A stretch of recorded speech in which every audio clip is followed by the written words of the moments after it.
When I reviewed our drone recordings frame by frame, one segment froze my blood. It was from the second night, when we'd heard the sounds on the ridge. For a few seconds, the camera panned past the tree line, and there it was. A shape, tall and dark against the snow, standing perfectly still. Its proportions were wrong, arms too long, torso slightly hunched. When the drone turned back a moment later, the shape was gone, but the snow beneath it showed no tracks. I sent the clip to a friend in Moscow who worked in digital forensics. He ran metadata analysis, pixel compression tests, all of it. His verdict: no editing. Whatever's there, it's in the frame.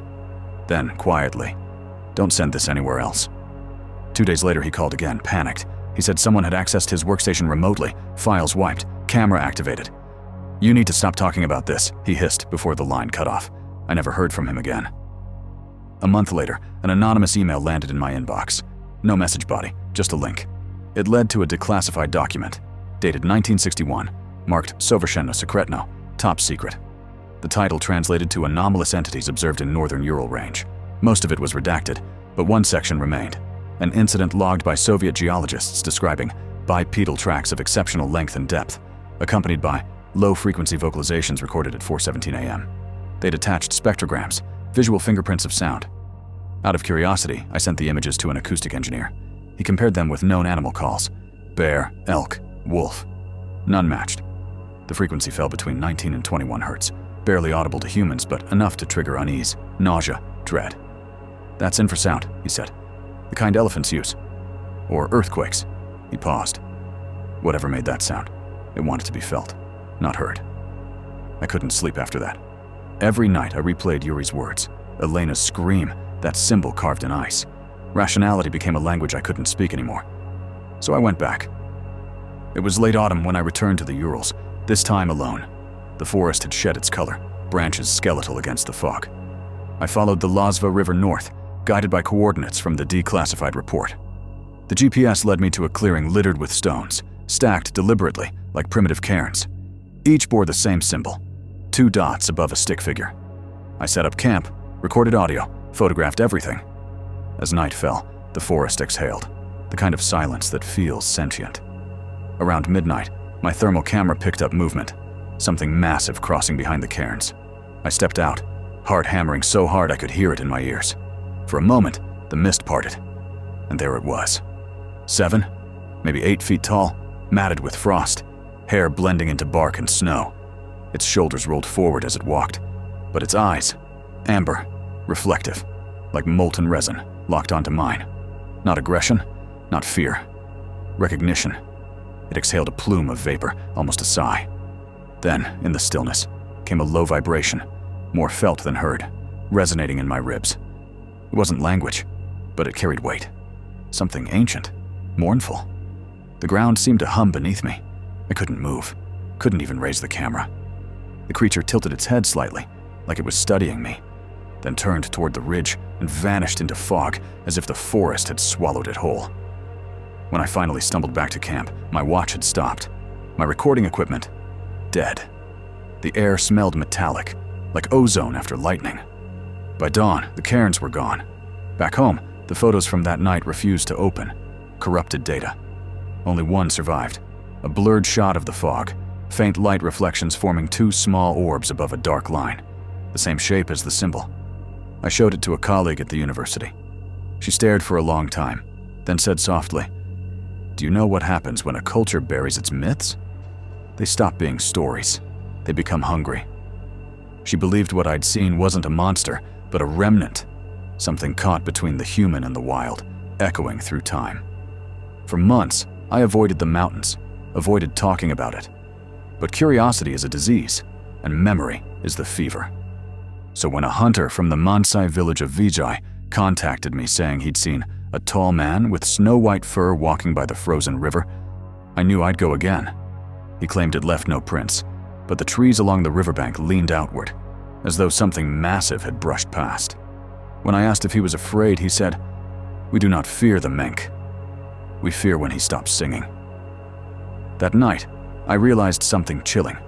The infrasound, the low hum that shakes bones. What if that's the song he meant? A warning or a ritual? It's easy to forget how vast the world really is until you're standing somewhere the maps start to lie.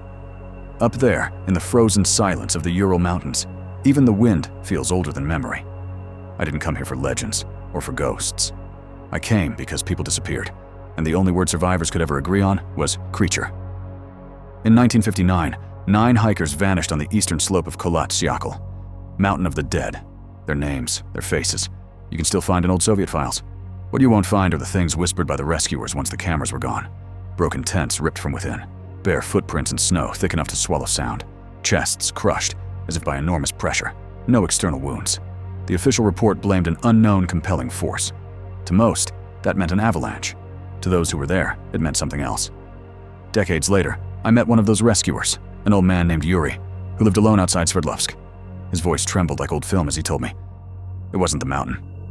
He was watching us before we even reached the pass. He said they'd found prints, huge, human-like but wrong. No claws, no shoes, just 5 long toes pressed deep into snow that should have frozen them solid. The prints led away from the tents into a line of dark pines. They followed them for nearly half a mile before they stopped, abruptly, mid-step, as though whatever made them had vanished into thin air. Yuri swore he heard it once, a low, throaty cry rolling down from the ridge at night. It wasn't a bear, he'd hunted bears. It sounded, he whispered, like something old trying to remember how to scream. He died 2 months after that interview. Heart failure, they said. I remember the coroner noting deep bruises on his arms, shaped almost like fingers. I didn't believe him. Not then. But a year later, curiosity got the better of me, and I joined an academic survey retracing the Dyatlov Pass route. Officially, we were studying microclimate patterns. Unofficially, everyone wanted a glimpse of the myth. We had drones, GPS, emergency satellites, science to cage the unknown. On the second night, the wind carried voices. I thought it was radio static until it formed syllables. Short, guttural bursts that didn't belong to any language. Our translator said it sounded closest to an extinct Mansi dialect, the people native to that land. He didn't tell the others, but I caught the word he recognized. Menk. It means wild man. The air turned brittle cold. Our equipment malfunctioned one by one, batteries draining as if sucked dry. When we checked the thermals, one shape appeared beyond camp. Tall, upright, heatless. At first we thought it was a glitch, but it moved, slowly, deliberately. We went out the next morning to find prints circling the camp. The stride length was absurd, almost 8 feet between steps. No animal in those parts could walk like that. Snow filled the impressions by midday, but the feeling didn't melt. We were being observed. That night, one of our team, Elena, woke everyone screaming. Something had brushed her tent, pressing hard enough to bend the poles. She said she saw a silhouette backlit by moonlight, massive shoulders, no neck, eyes glinting amber. She begged us to pack up and leave. Our lead researcher insisted it was fatigue and wind illusion. He said fear feeds on pattern recognition. But I remembered Yuri's words. It was watching us before we even reached the pass. The next morning, Elena was gone. Her sleeping bag lay unzipped, footprints leading into the tree line barefoot. We followed them for half a mile before they stopped, mid-step, just like before. By afternoon, the storm rolled in, cutting visibility to nothing. Radios went dead. We huddled inside our tents, counting heartbeats instead of hours. Outside, something moved. You could hear the crunch of snow, slow, pacing, then silence. Then that same low, mournful cry, like grief echoing across centuries. No one slept. When daylight came, the snow was smooth again, untouched. No prints. No Elena. Just one thing carved into the ice beside her last footprint. A symbol. Crude, humanoid, stick-like, with 2 dots above it, almost like eyes. I took a picture before the storm erased it. Back home, when I showed the photo to an anthropologist specializing in Mansi folklore, he went pale. He said the symbol matched cave carvings near the upper Lazva River, ones that predated any recorded settlement. Local stories claimed those markings warned travelers to avoid the Menk's hunting ground. I asked him if he believed the Menk was real. He said, the Mansi never used the word monster, only ancestor. And that was the part I couldn't shake. For weeks after returning, I tried to convince myself that what we'd seen was an elaborate coincidence, a cocktail of altitude sickness, fear, and folklore. But the footage told another story. I reached Vijay 2 weeks later. The village sat like an afterthought between snow and sky, wooden roofs sagging under frost, smoke from chimneys drifting too slow to be real. The hunter, a man named Stepan, greeted me with the kind of eyes that had seen too much silence. He said the Menk wasn't a legend here. It was a neighbor, a guardian, sometimes a curse. He took me to a cave system along the upper tributary of the Losva. Inside, drawings crawled across the walls, stick figures hunting, dancing, kneeling before something towering. Over them all, the same symbol, 2 dots above a line. But these were different, fresh, charcoal still smeared from fingers. Stepan knelt near one image, whispering in Mansi. He translated for me. We draw so they remember we remember. When I asked who they were, he said, those who stayed when the world forgot them. As we prepared to leave, a gust of wind tunneled through the cave, deep and resonant. It wasn't the air, it was tone. Low, vibrating. My stomach twisted. My camera screen flickered, displaying a temperature spike, then plummeting below -30 in seconds. Stepan's face drained of color. He grabbed my arm. We go now. Outside, the trees were swaying, though no wind moved. From the slope above, snow cascaded, but not in sheets, like something massive was brushing through. Then, that hum again, louder now, shaking snow from branches. I turned, scanning the ridge.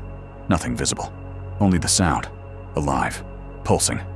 My compass needle spun uselessly. Stepan fell to his knees, muttering prayers. Then the forest went still. We started down the trail, and that's when I saw it.